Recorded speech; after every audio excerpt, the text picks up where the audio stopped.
Hey, everybody. Welcome to the DLI October webinar. So excited that you're here. My name is Amos. I'm the Director of Operations for Destiny Ministries, and we are excited that you're joining with us tonight. We've got a very special treat for you all. I realize that it's tonight for some of us. It's also the morning for a set of our students, and I'm just incredibly thankful that every one of you could join in with us today. I'm going to pass it off to Landon, but before I do, I want to remind each of you to make sure that if you're watching with someone else, that you go ahead and send in your attendance who you're watching with so that we can count you for this webinar. But we're really excited. I'm going to pass it off to Landon. All right. Well, good evening / good morning. Glad you guys were able to join us today. I'm joining you live. I'm actually in Dallas for a conference. So I'm in a hotel conference room. So if you see someone pop in that you don't know, I don't know them either. But it's going to be a great night. Have a chance to talk to you about being uniquely you, just being who God's called you to be. And it's a topic that's that I'm very passionate about. And many of you know my story. And I've came to ministry from like an academic background whenever like a lot of people weren't really doing that in our circles. Like nobody was going to seminary and get master's degrees. And I did what God called me to do, and it's led me and opened the doors in my life. So I don't want to give away what I want to talk about, but it's a topic I'm very, very passionate about. The first thing I want to do is I want to introduce our guest this evening. We have two guests. We have Pastor Jonathan Buckland from Cleveland, Ohio. OH. John, say hello. Tell us something about yourself. Yeah.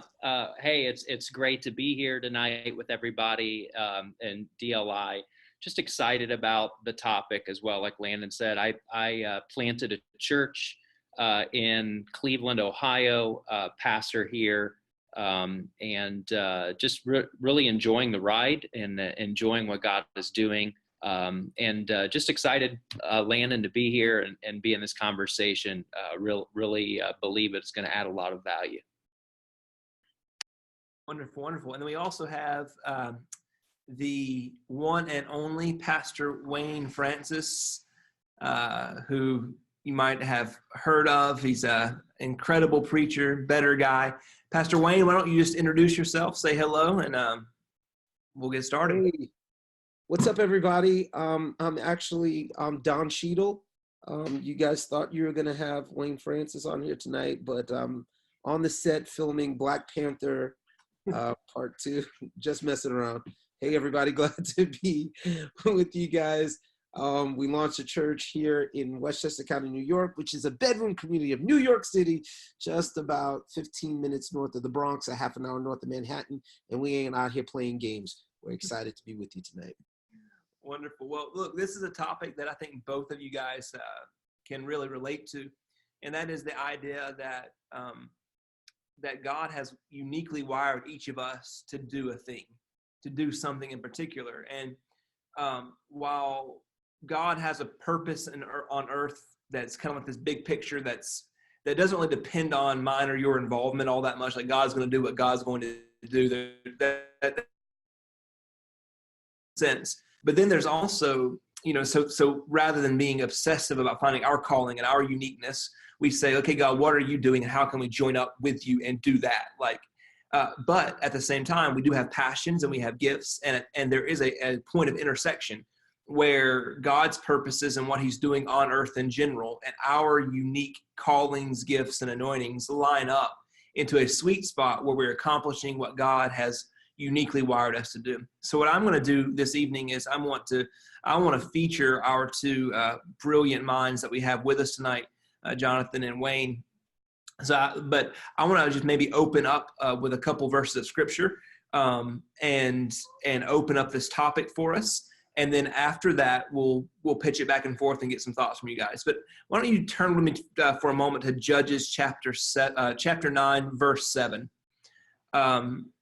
So before I read it, let me give you a little context while you're getting there. I know typing out Judges on your YouVersion app takes about 3 seconds, but we'll still just set a little context for you. So Abimelech is going to be king. He's killed a bunch of his brothers, and like he had like 70 brothers. Yeah, we can talk about that sometime later. But he had a bunch of brothers, and he's going to kill them all. He killed them all. He wants to establish himself as king. One of his brothers, Jotham, escapes, and Jotham climbs out of a mountain. And he yells out to the people of Shechem, and he says this. So when Jotham was told about this, that his brother Abimelech wanted to be king, he climbed up on top of Mount Gerizim and shouted to them, "Listen to me, citizens of Shechem, so that God may listen to you. One day the trees went out to anoint a king for themselves. They said to the olive tree, 'Be our king.' But the olive tree said, 'Should I give up my oil, by which both gods and humans are honored, to hold sway over the trees?' Next the tree said to the fig tree, 'Come and be our king.'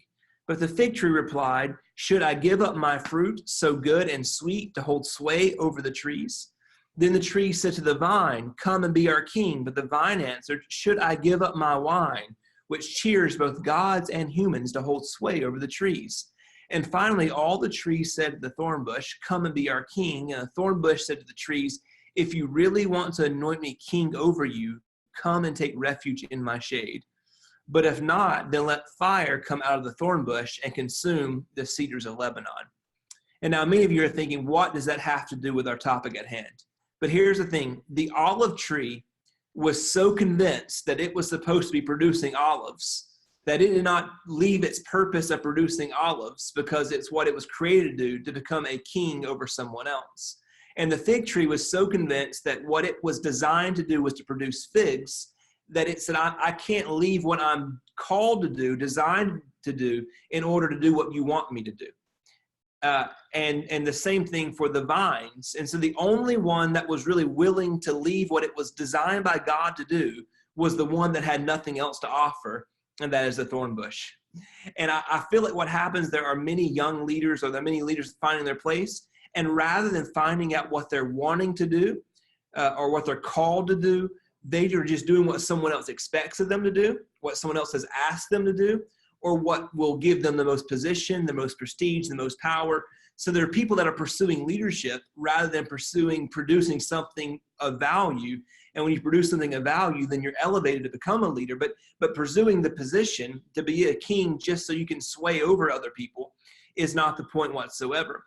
So what the whole parable is saying is like, look, if God has created you to be a vine that's producing wine, then do that, and you will be disappointed and living beneath your purpose if you become something else, even if it's a good thing, a leadership thing. And that's important, that you'll have many opportunities in life that some of them may seem like more prestigious than what you're doing right now in this season. But if you are called by God to do something, then do that thing. One more thought here before I pitch it over to the guys here. In Luke chapter 4, verse 18, Jesus, he's sitting down at the synagogue. He stands up, he gets the scroll, opens it up. It falls on Isaiah, and he says this: "The Spirit of the Lord is upon me, because he has anointed me to proclaim good news to the poor. He has sent me to proclaim freedom for the prisoners and recovery of sight for the blind, to set the oppressed free, to proclaim the year of the Lord's favor." So what Jesus is saying is, look, here's what I'm called to do. Here's what I'm anointed to do.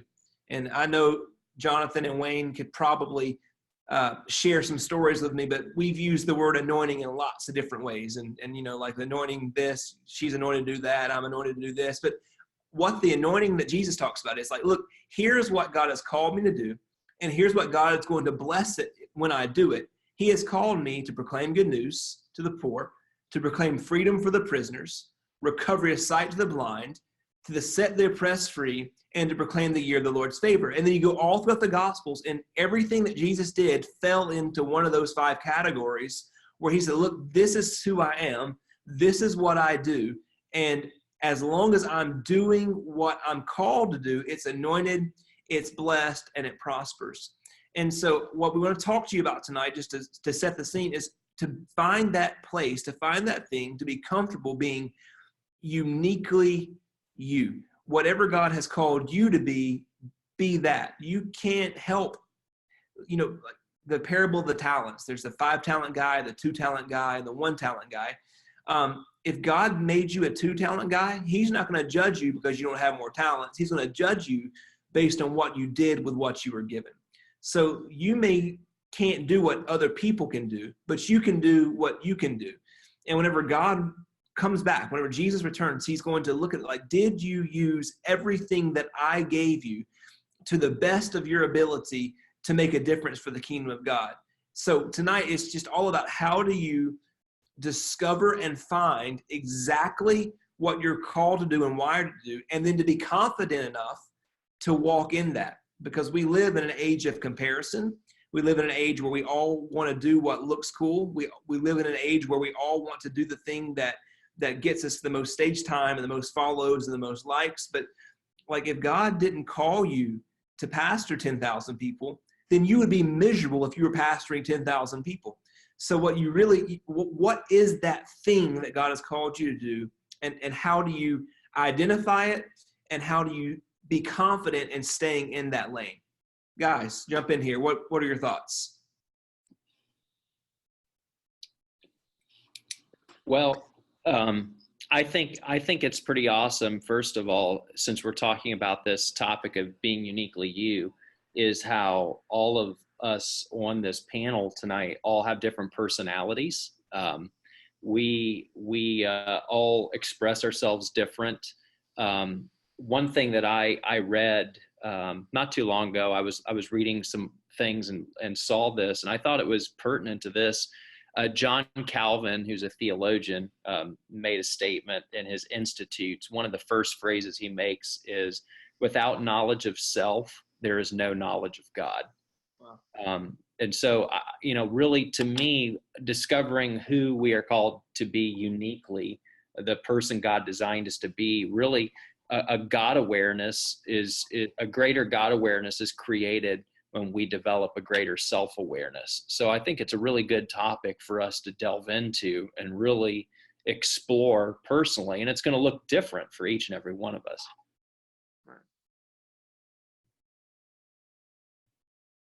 I personally just kind of feel like people really struggle with stratifying callings. And so we usually say, okay, well, I'm okay with understanding my calling, but when you stratify it, it's like, well, that calling may look better than mine. When we don't get a chance to stratify what God has called us to do.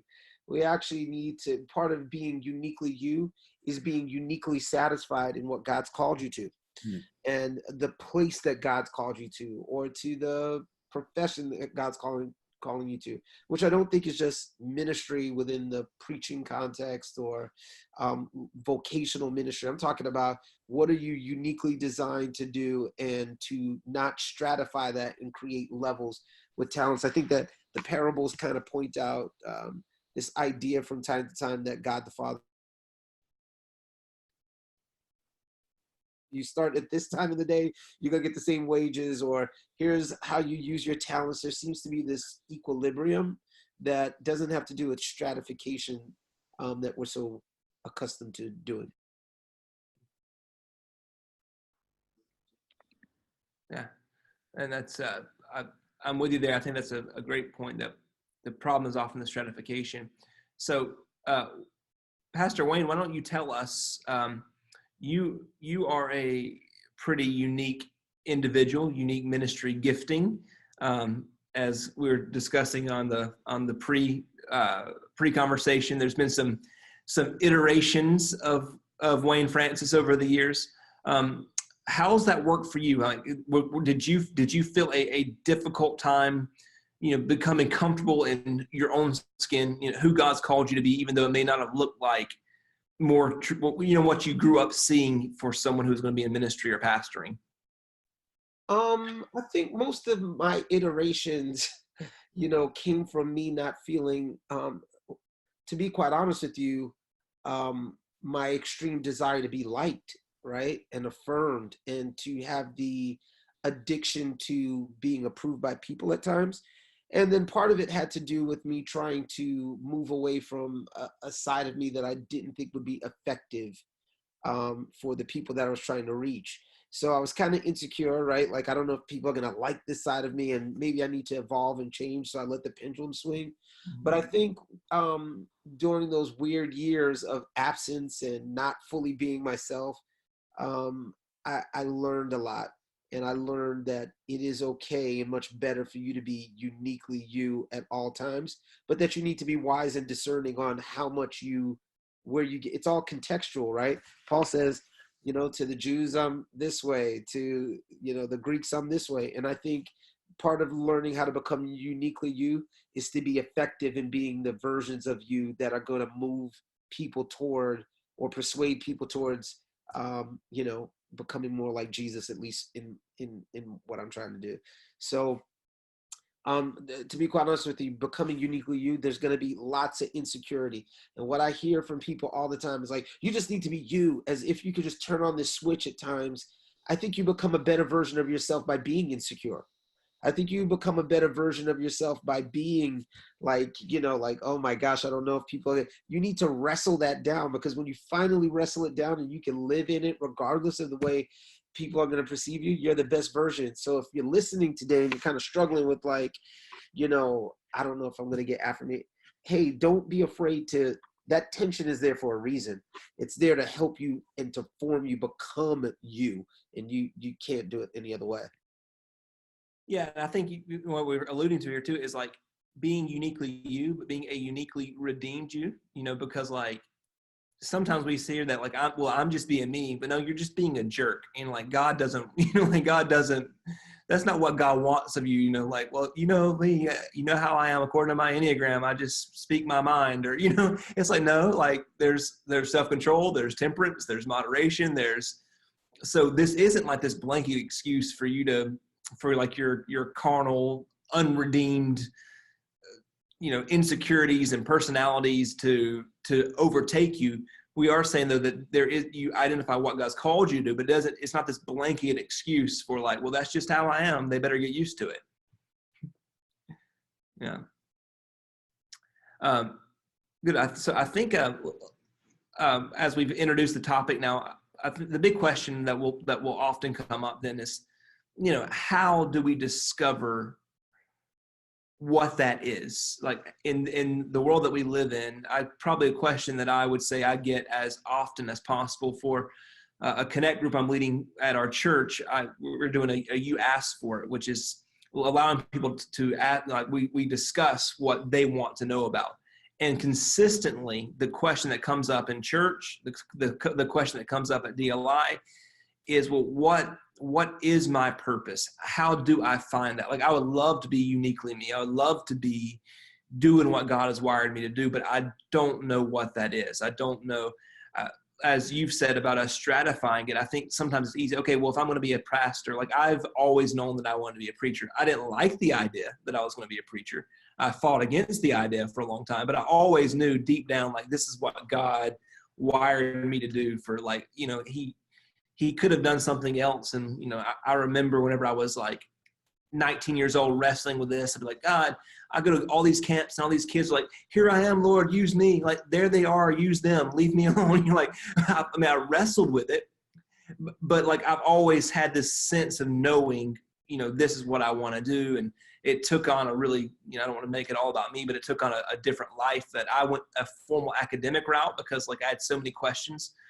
So I couldn't in good conscience begin preaching or begin like being in ministry, because like there are things that I still wrestle with, couldn't figure out. And I felt like I need to get those things resolved. And so I went that route. And many people's like, man, they don't understand it. Like, why would you spend all the years in school? There's other ways to be more effective more quickly. And it's turned out that everything that I've done has got me to where I am today, and God's blessed that path. And it was a little bit of boldness on my part to kind of take the path less traveled and go the formal academic route as my route into ministry in our circles, which really doesn't typically require, a seminary degree like other denominations do. But at the end of the day, how I got there is me being uniquely me. And how I preach now is me being uniquely me. Like I'm nerdy, I'm fiery.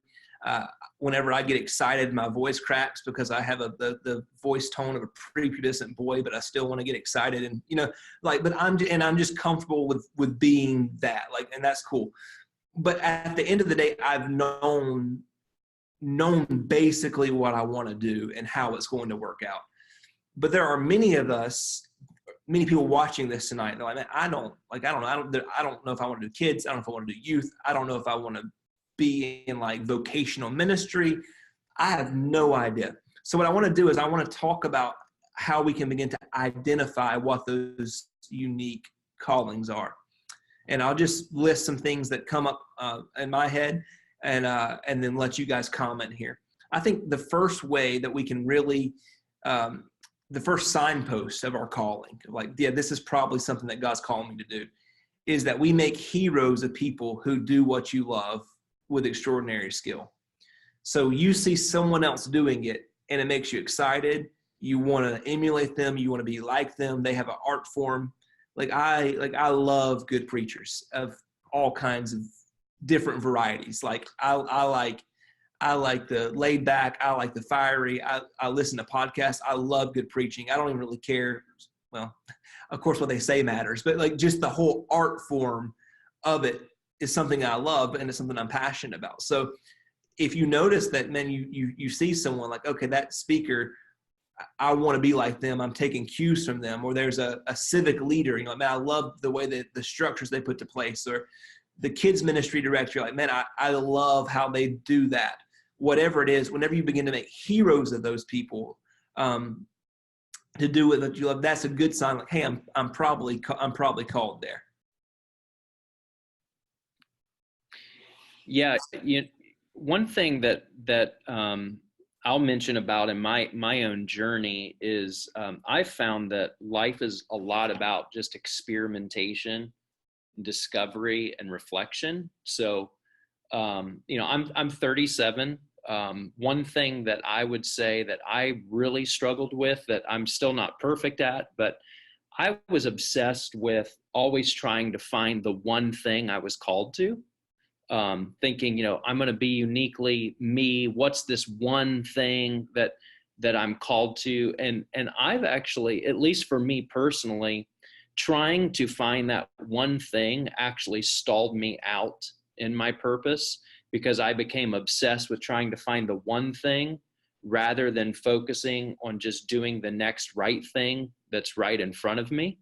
And I think sometimes, especially in the younger generation, we want our lives to matter and have meaning and value so much that we often neglect the opportunities right in front of our face because we're unsure or insecure as to whether that's our one thing, that's our calling, so to say. And for me, calling has been more of discovery and experimentation, more so than revelation. The revelation came after the experimentation, not before it. At least for me personally. So good. Wayne, I think you're muted. You want to jump in here? I agree with what Jonathan said in full measure.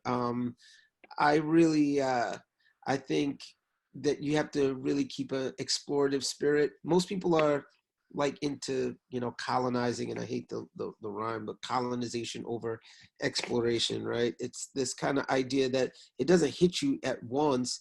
It's kind of like you dabble at the things that you're kind of interested in, and you take risks and you flop and you figure it out, and you just kind of know, okay, that worked or this didn't work. You throw everything on the wall, you figure out what sticks, and you go with it. I think sometimes we over spiritualize what we're naturally wired to do. Look, man, there are just some things that you just know that you're good at. I'm never going to be an accountant. I don't even you know what I'm saying, balancing my own checkbook, much less, or not checkbook, but just my bank statements and all that stuff. I don't want to, I'm never going to be, I don't have a talent for it. But then there's other people, that's their flow. And I just don't think it's as difficult and as spiritual as we made it. have made it to be. Yeah, I think that's very good. This experimentation of, I often tell particularly young leaders, there has to be a season in your early ministry where you say yes to just about every opportunity that you're given.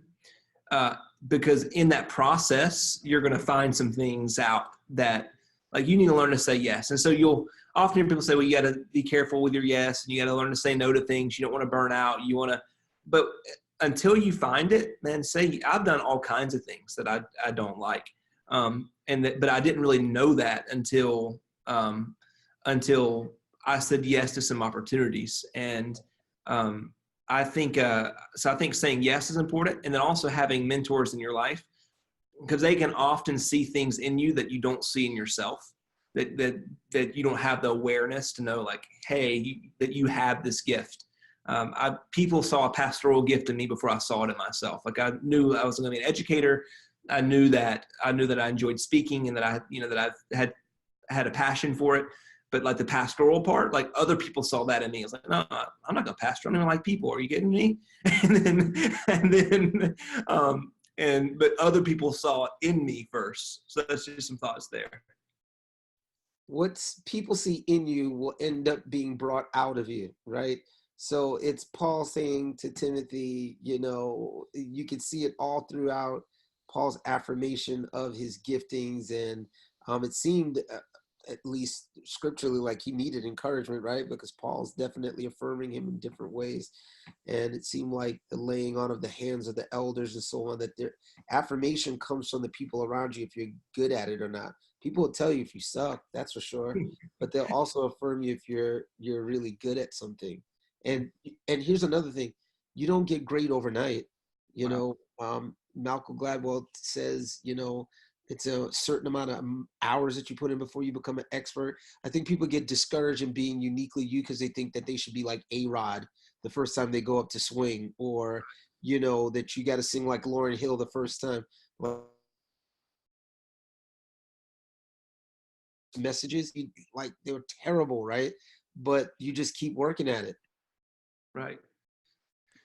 Yeah, and I love where we're going with this, because this be uniquely you can turn into like this narcissistic exercise, which our generation needs a lot less of like, well, it's all about me, my gifts, my callings, my passions, what I like, what I'm good at, what fulfills me, what pleases me. And really, this process has to involve other people, because if you feel called to do something and no one in your life is saying, yeah, I see that too, then you might want to question it. So there is this trial and error, like this process, where we really do need other people to help us see, what we can't see.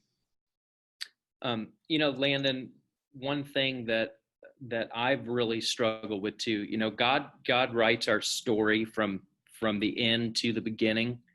We have to live our story from the beginning to the end. And it gets really hard. The one thing I've had to really kind of reframe in my own mind is let God write my story. Don't let someone else write it. Mm-hmm. And sometimes we give other people editing rights to the story that God's writing with our life. And they can detour us from what God really has designed for us to be. So one skill I've been trying to work on, and I've done so many things. I'll just give you an example. When I was in Bible school, like 18, 19 years old, I had no idea what impact this would have. I got a job working at the Westin Hotel, downtown Indianapolis. And I worked as a Service Express agent. So we had contracts with the NBA and the NFL and politicians. We were across from the state capitol. And I was just trying to pay my bills. I wasn't thinking ministry. I was just doing my thing. Little did I know that I was actually being groomed and trained on what a good environment, like the power of environment to change people, as well as what good service looks like, good relationship skills look like, good communication skills. And so I had no idea what God was downloading into my spirit at that point. And honestly, some of the best ministerial training I ever got was working at a Westin Hotel valet, because that wrecked me with church. And from that point forward, all I could see is bad guest experience everywhere I went. Right. And so that became a seed of my destiny, that I said, I never want to be in a ministry that doesn't value guest. And so that was just something that God implanted within me. I was a registered investment advisor for 5 or 6 years, trying to just pay my bills. I didn't know I was working as a financial associate agent. God was actually teaching me money skills that I didn't know at the time, but have paid off huge in my life when it comes to managing resources and finances. And, that's carried over into my ministry. So I would just say, look, sometimes we have a tendency to have a tunnel vision of saying, how has God hardwired me? And we think about a role or a position, but God thinks much more broad, and he used the whole of our lives and integrates it all and uses it for his purposes. So sometimes we just think way too small. We're thinking about the position at the church, the role I'm going to play at the church, and God's thinking globally, in a much bigger scale. Right. That's great. And I think one thing that you hit on as well is that there is this sort of innate wiring that we all have, tendencies, passions, things that we love. But then God uses our experiences. So he used your experience, your other vocational experiences to prepare you for where you were. But there are life experiences, the relationship you have with your parents, the things that you go through in childhood, the neighborhood that you grew up in. I mean, all these things uniquely shape you to be who God's called you to be. So whenever you're looking then at trying to, like, what has God called me to do? What has he uniquely wired me to do? You look at your experiences, you look at your tendencies, and then what I just referred to, and I want to get some feedback specifically on this from you guys, like on how we, one good indicator is like, okay, whenever I've heard Pastor Wayne preach, that awakens something in me, not just because he's a good preacher and I'm blessed by what he's saying, which I am, but it's like, man, that's a skill that like I love that. Like I'll learn from that. I break that. And so that lets me know this is probably an area, because a lot of people are going to hear Pastor Wayne preach and go, oh, like, thanks for the blessing. They go eat dinner. But like there's something in me that's like awakens there.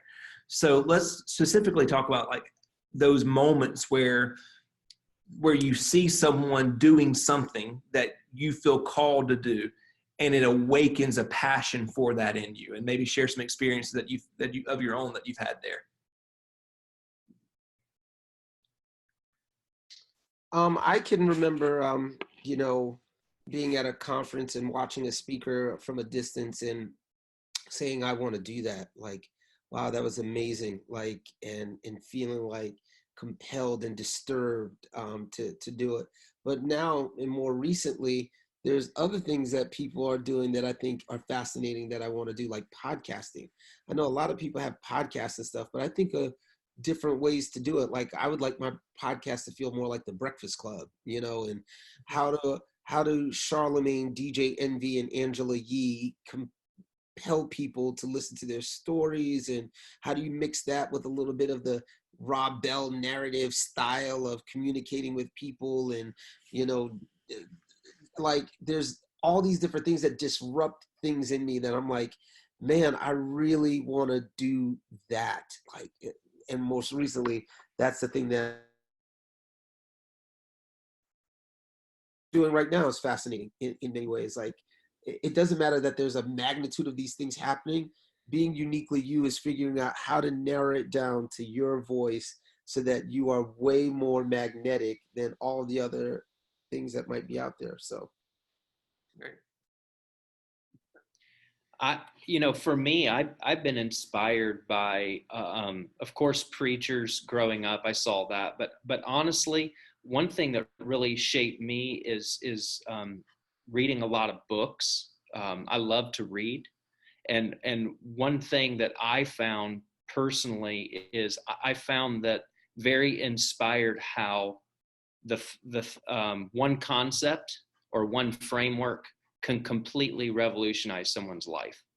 And so for me, I became very enamored, not necessarily with one speaker, but how people communicate ideas and transfer those ideas to someone else with handles on them that they can then, transform their life. So to me, that was very inspiring and very compelling. And it's a very powerful thought. And I just remember at a young age, and still, like, I just want to hone my craft and get better, because I understand that I want to steward ideas well, because ideas could transform someone else's life. And right. So, that's why I want to get better at communication. I want to get better at writing. I want to get better at everything I do. And so I think that really speaks into you. I've watched people transform other people's lives by sharing ideas very effectively. And that inspired me. And then started going into our second point here. So the first signpost of like, okay, this is probably something God's called me to do, is you begin to make heroes of people who do what you love with extraordinary skill. Secondly, you hunt down material or information that not everyone else enjoys. So the books you read, Jonathan, there are probably a lot of folks on the webinar like, yeah, I would never read that book ever. I read the title and I went to sleep. Like, that's not going to happen. I'm in a PhD program now. So there's things that I study that, like, my wife would be like, so what's your paper on? I'm like, I can't even tell you the topic of the paper without putting you to sleep, because it's just that, that narrow, but it's something that I get really excited about. So, man, we start talking about the sociological realities of the first century Christians. I'm like, oh my God, let's go, let's do this. And other people are like, what does sociological mean? But that is a unique wired thing. And here's the thing, when I'm communicating or when I'm writing or when I'm speaking, there's this whole field of information that no one else had to access, but I've accessed it, mined it, and brought it over to the 21st century in a way that others can begin to grasp it. I have a passion to go dive down deep into the weeds that no one else wants to do. And I don't blame them, man. Like, I've spent years of my life learning Greek, and we have a bunch of Bibles in English. Like, it's not really all that necessary, but I've done it because it's a passion. And then I get a nugget or two from a study that I can help someone else with. But that's how God's wired me. And it's made me hunt down material, like information that not everyone enjoys. So, like, yeah, so you tell people you learn Greek, and they go, oh, all the jokes, it's all Greek to me, whatever. Well, yeah, I don't expect you to be excited about learning Greek. It's hard, and it takes a lot of time. And honestly, our translations are really good. So it's not even all that necessary in the 21st century, but because it's a passion of mine, I'm willing to hunt it down and to do something that not everyone else enjoys. So that's the thing, is you begin to hunt it down. Thirdly, I would say you spend inordinate amount of times on your unique skills. So the things that you are passionate about, you'll spend a lot of time doing that other people won't do. How about this one? You imagine your greatness in that area. So, like, whenever you go to bed, like, you see yourself doing that thing, whatever that thing is. And that's an idea of, okay, maybe God's calling me to do that. Whenever you begin to dream about, like, what would it be like if I were in that position or in that ministry or in that, I feel like in many ways where I am in ministry now would be a position that a few years ago, I'd been like, if I could have, like, dreamed where I wanted to be, I would have been doing something like what I'm doing right now, but it didn't really exist for me yet. Like, I didn't really even know of a position that combined academics and pastoring and online discipleship and training and speaking and all the things. Like, I couldn't even imagine that this conglomeration, or like this thing that I'm doing, all these different components could have ever been an actual thing that I could do. But I dreamed it years ago. And so imagining your greatness, maybe you guys can jump in here on what that's like to know, like, whenever you go to bed at night, thinking like, of something. It's an idea that, okay, this is probably where God's leading me.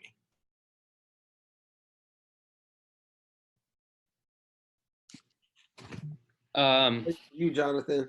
Oh man, thanks.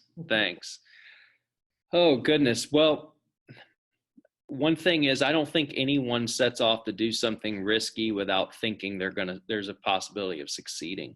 Sure. I mean, I think if we didn't have that drive within us to step out in faith, we would never do it. I guess the one thing I would say is there's a dream inside of us, and that dream develops. But I think the dream develops too. It begins in seed form, but then you have to take action on that dream, and that's what turns the dream into a vision, or else it's just a daydream. Right. And so I would just say, you imagine your greatness. I mean, I can imagine,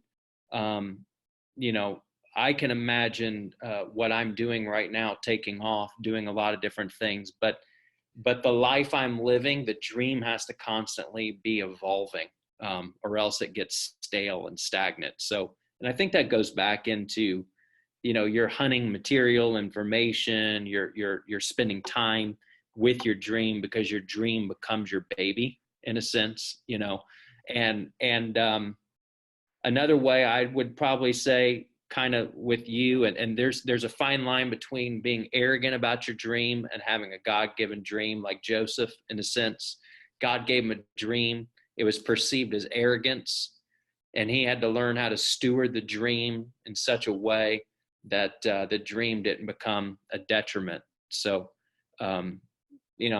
absolutely. I think we all desire greatness because God is great, and there's a little bit of God inside of all of us. So, I don't think anyone sets out to be average. If so, you need to elevate your thinking. Right. So finally, and then we'll take some questions here, just give some final thoughts, and we'll wrap up and begin to take some questions. But I think whenever you are in an area where you're expressing unusual creativity, so we're all creative. I would be prone to say, because I'm not artsy, at all. Like I don't have any kind of musical talent or any artistic gift. It would be easy for me to say things like, well, I'm not creative. But the truth is, I am creative in the areas that God's called me to be. And so I think of creative solutions to the unique problems that face what I'm doing. And so you may not have ideas about everything, but you have creative thoughts on how things should work in your unique arena. And you can confidently talk about your arena of concentration because your brain is riveted to that calling. You get expressive and can carry on a long conversation about your unique focus. So the idea here is like that we're kind of keep circling the same thing. Whatever this is, you have creative solutions, you have creative ideas, you have creative thoughts there.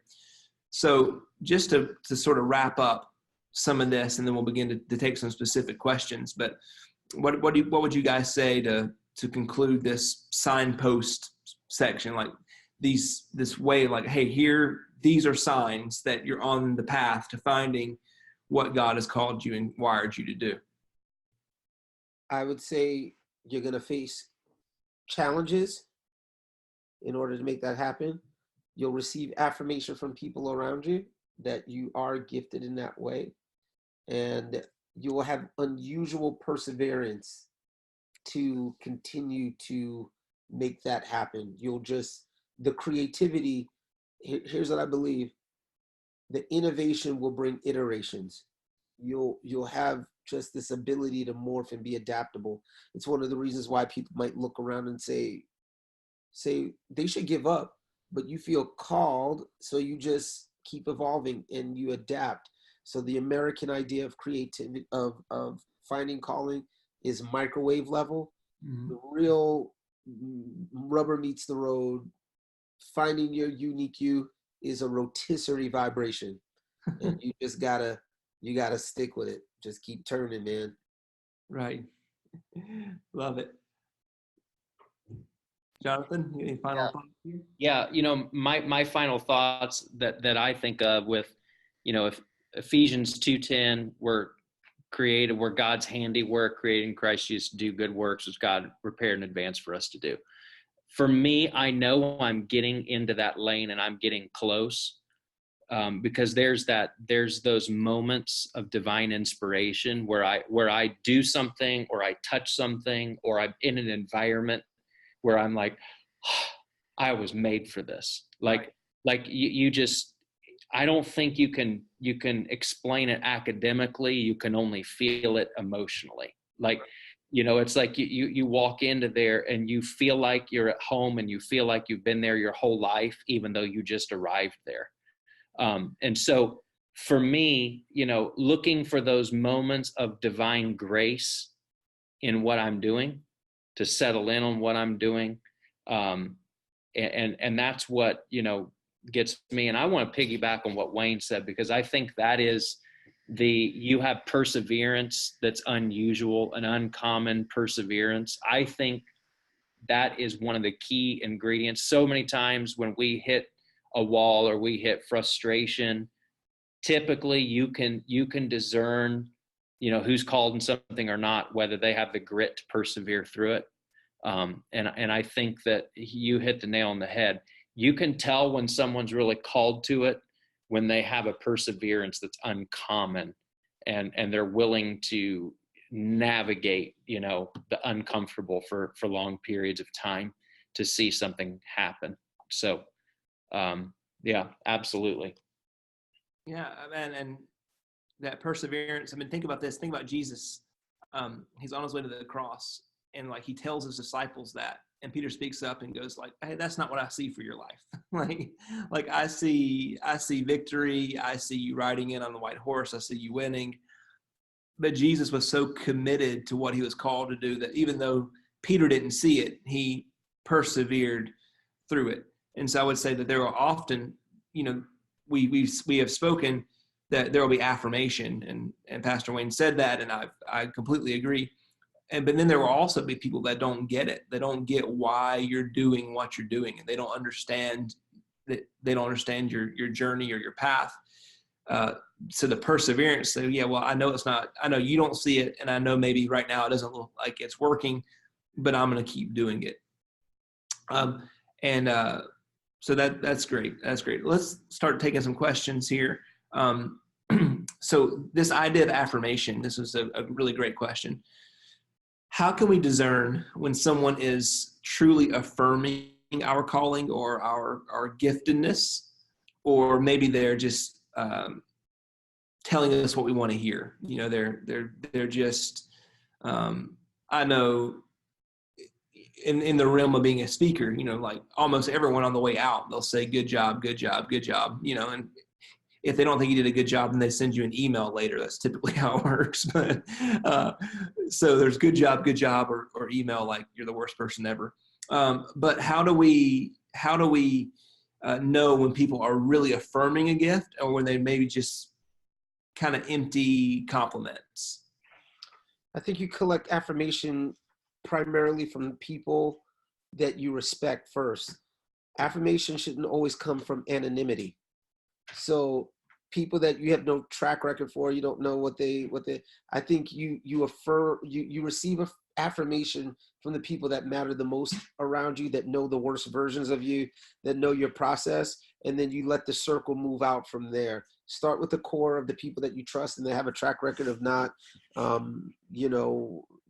being, flattery driven, and then work from there, because affirmation cannot just come from anonymity.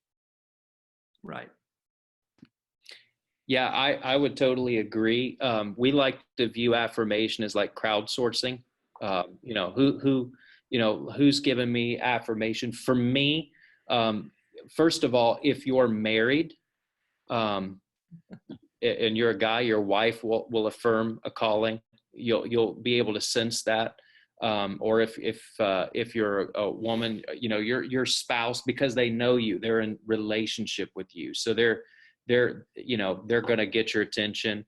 But I think it comes to, we seek affirmation from those people who are honest with us when we don't need the affirmation. So find if someone's speaking into your life and giving you feedback on a regular basis, that's probably a pretty good indicator. What's your track record with that person? Are they telling you the hard things when you don't want to hear them? Because then if they're telling you good things when you need to hear them, you can trust their voice. Another thing is someone affirming you because they need something from you. Motives come out sometimes through praise. So try to find someone who's maybe doesn't need anything from you, and their word of affirming will hold more value than someone else potentially. Yeah, I'm with you. I think it all comes down to relationship, that the people that you are in the closest relationship with have the most right to speak affirmation. Your flow is never going to work for everyone. There's never going to be, if we take it back to the best preachers in the world, I mean, look at their YouTube comments, right? Like you're never going to be everyone's cup of tea. There's no way of doing that. So it's that relationship of like people that actually know you and know what you're gifted to do there as well. And how would you, some kind of moving on here, how do we focus on being unique, focus on finding this calling without becoming narcissistic, without becoming prideful, without it becoming too much about us?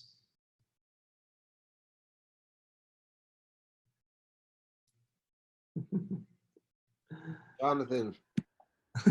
Delegating. Thanks, man. Appreciate that. Oh, man.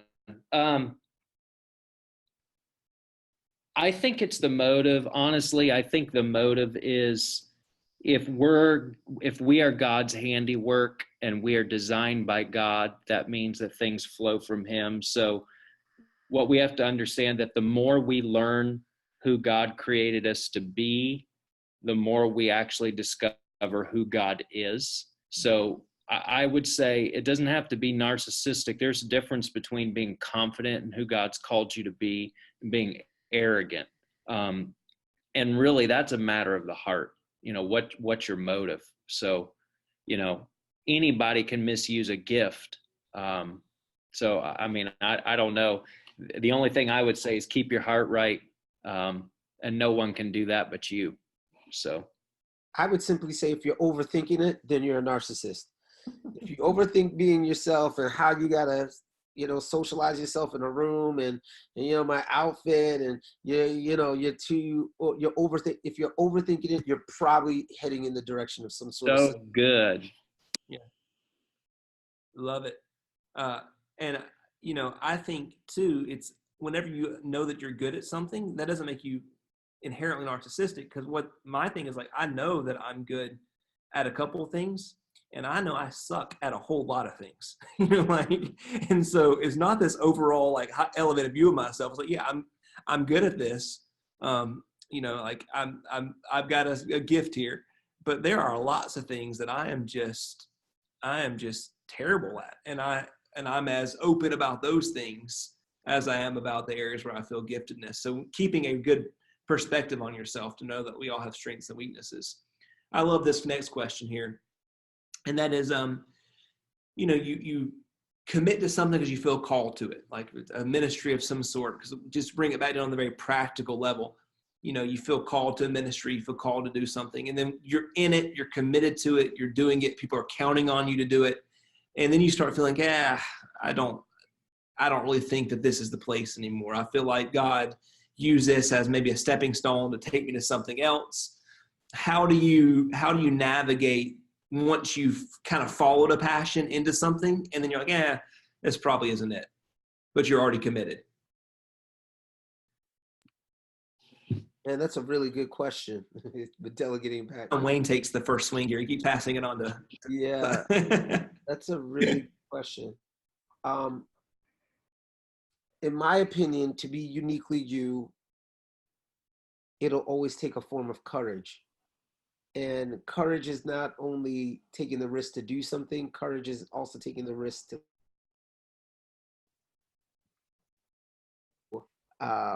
My feeling is that to be uniquely you, you have to know when the wheels stop spinning for you. And the longer you take to calibrate is the more and more you drain yourself of being your true authentic you. You have to be in the right soil all the time to flourish. And so you just got to take the courage to take the plunge when you need to get into something, and when to get up on out of it when it's okay, because you won't discover what God's trying to do with you in the next phase if you don't. I think even particularly for pastors, that's the hardest thing, because of what you were just talking about, ego and arrogance.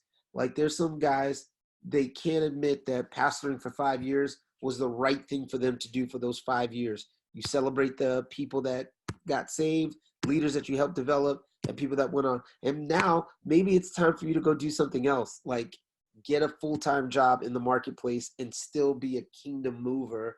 Right. It's not a downgrade. It's an iteration of what God's trying to do in your life. And maybe there's a lot of guys right now that are just stuck, and ladies as well, that are stuck in ministries or ministry roles because they won't allow themselves to evolve. So good. So good. And then I think would love for John to jump in here. If you're serving in a church, or you're serving in a ministry, honoring your commitment, so that means you don't back out immediately. You don't, if you felt called, I'm just going to make a hypothetical, but if you felt called to kids and now your church is counting on you to serve in kids, you don't walk in on a Sunday, God's not calling me to do this anymore. Like there's a way of beginning to make a transition out. And then some of you aren't going to like to hear this, but at the end of the day, if it's a good thing, it might be something that you should still just do, whether you feel really passionate about it or not. So maybe you can pursue your passion somewhere else. But like, if your church needs help in the kids ministry, maybe you don't need to pray about it and fast about it. Is this my specific thing just to help out once a month? Because it's a good thing that God's doing that you need to be a part of. And you can continue to, find what it is specifically you like, but there's nothing wrong with doing something that's not necessarily like, look, the three of us, we all pastor, right? And we would all say there's things about what we do that we would absolutely wish we didn't have to do.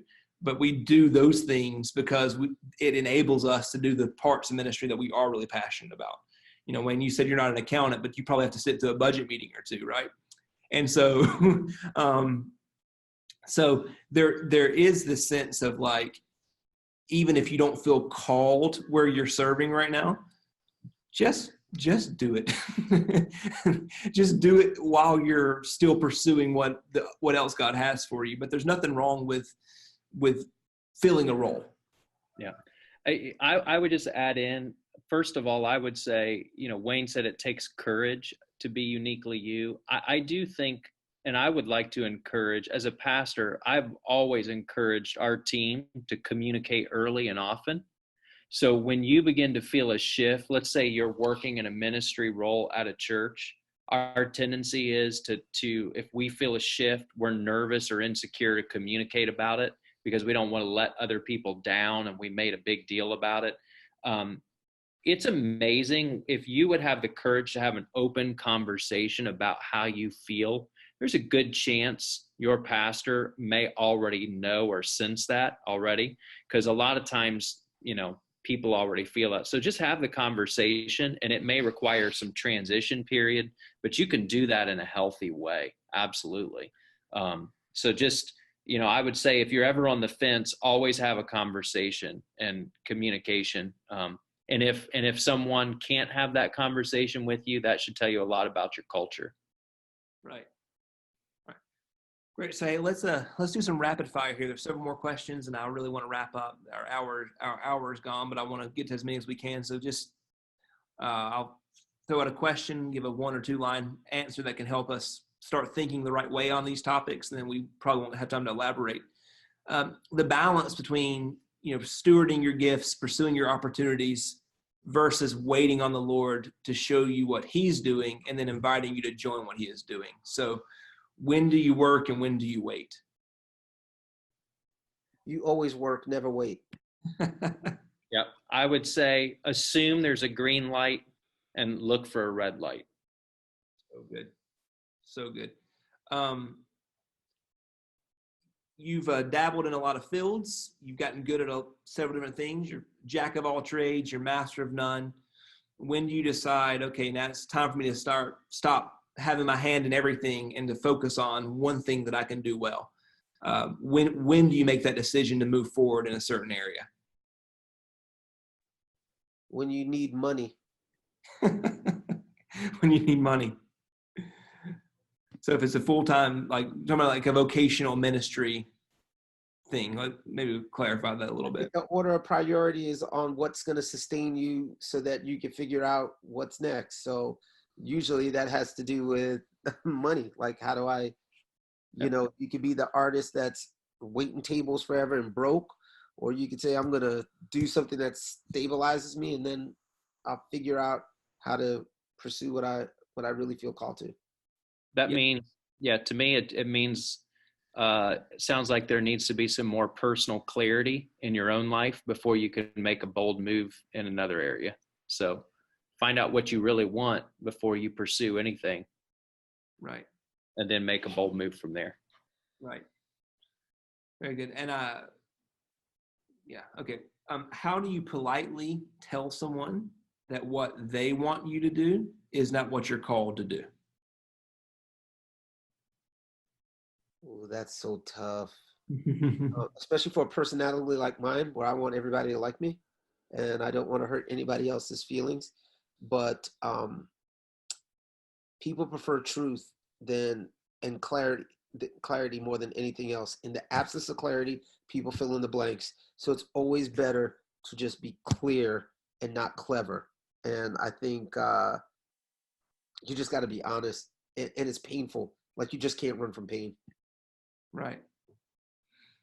Right. And I also think it's the level of relationship. Once again, we go back to that. It's like, if it's my mentor telling me that, like, then I'm going to be really, you know, there are not many, but there are a couple people in my life that I trust them more than I trust myself, you know? And so, like, if those two men that I have in my life, if they're the ones saying, I see this for you, then I'm going to be really patient and